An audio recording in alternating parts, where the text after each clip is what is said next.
पंडित हूं। भारतीयता की भावना का सच्चे मन से विश्वास करने वाला इस देश का एक शांतिपूर्ण, अहिंसक, धर्मनिरपेक्ष, शिक्षित, कानून का आदर करने वाला देशभक्त नागरिक। 26 साल पहले आज ही के दिन मुझे अपने घर से बेघर कर दिया गया। ये मेरी कहानी है। 1999 के शरद ऋतु के आते आते कश्मीर में आतंकवादियों का बोलबाला था। राज्य सरकार ने अपनी सभी जिम्मेदारियों का त्याग कर दिया था और किसी प्रकार का कोई प्रशासन नहीं रह गया था। आतंकियों के फरमानों ने कश्मीर घाटी को अपने लपेटे में ले लिया था। ऐसा लगता था जैसे भारतीय होना मानो एक गाली हो। आतंकवादी हिट लिस्ट जारी करने में लगे हुए थे। हर वो शख्स जो भारत समर्थक था उसे मुखबिर करार दिया जाता था। उसको मारना जिहाद था और पुण्य भी।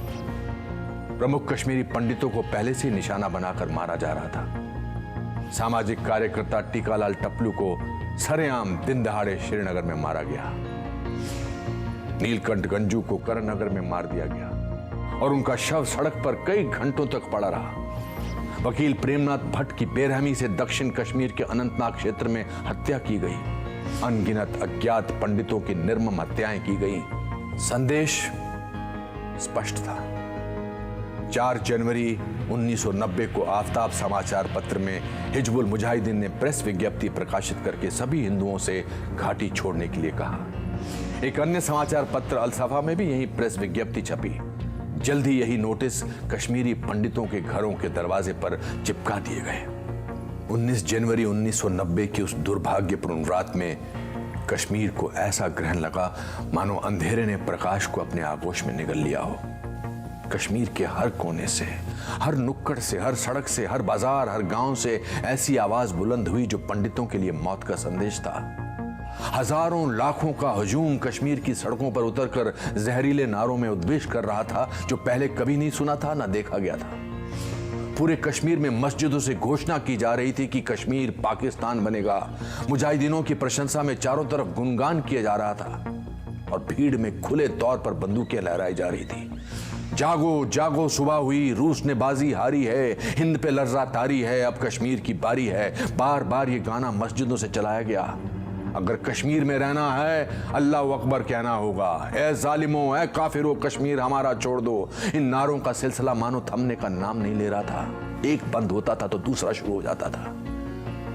इन्हीं नारों में एक नारा था, कश्मीर बनेगा पाकिस्तान पंडित आदमियों के बगैर पर पंडित औरतों के साथ। ये नारा बार बार और जोर शोर से दोहराया गया। अब हमारे डर ने एक नया रूप ले लिया था।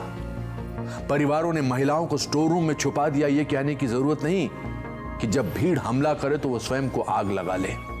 उस रात के डर का कोई सानी नहीं। मायूसी का एक ऐसा आलम था जिसका कोई अंत नहीं दिख रहा था।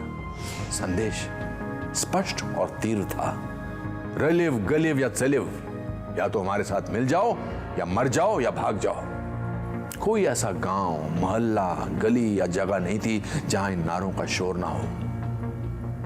अधिकांश कश्मीरी पंडितों ने इन विपरीत परिस्थितियों में वो जो कुछ भी उनके साथ सामान और जान बचाने के लिए हो सकता था किया और किसी तरह जान और मान बचाकर ट्रकों के तरपाल में छुपकर बसों एवं किराए की टैक्सी भरकर भाग गए।